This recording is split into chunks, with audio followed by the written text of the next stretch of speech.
There were a select few presidents that took risks to do what was right despite popular opinion, and they changed the course of history. Donald Trump is one of those presidents. However, now we have candidates running for office armed with nothing but anti-capitalist rhetoric who do not care about truth and morality. They are willing to say just about anything to move up in the polls and win the popular vote.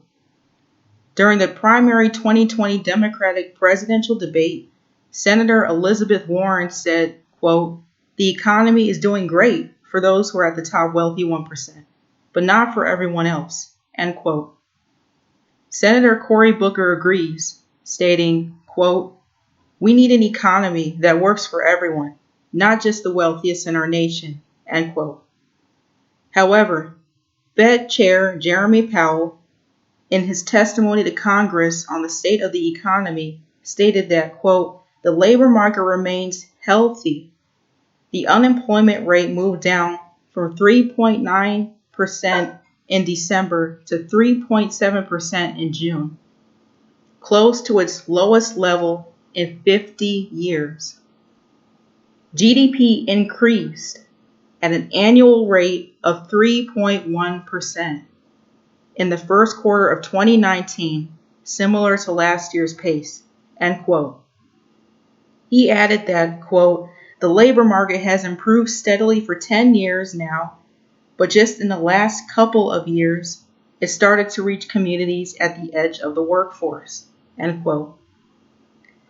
The chair's report was confirmed by the ranking member of the Committee on Financial Services, Mr. McHenry, and subcommittee ranking member, Mr. Stivers, who used words such as, quote, "unprecedented economic growth, record low unemployment, and remarkable growth," end quote.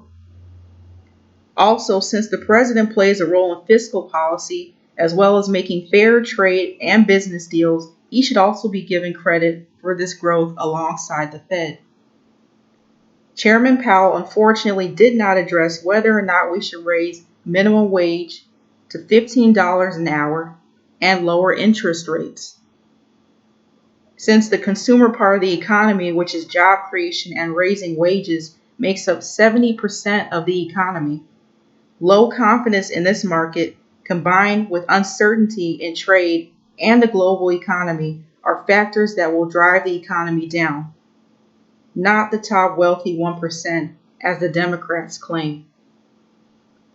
Overall, the Democratic candidates weren't asked enough times by the moderators how they would actually pay for their socialist policies, and the candidates themselves spent even less time elaborating on it, except for Andrew Yang, who suggested a value-added tax, and Bernie Sanders, who proposed taxing Wall Street. The candidates either refused to elaborate, evaded the question altogether, or used corporations and Donald Trump as their scapegoat. By correlating the name Donald Trump to words like fear, hate, and division is a psychological tactic that the left is using to appeal more to emotion than logic and fact, which is why none of these candidates, except Donald Trump, will win. Thank you.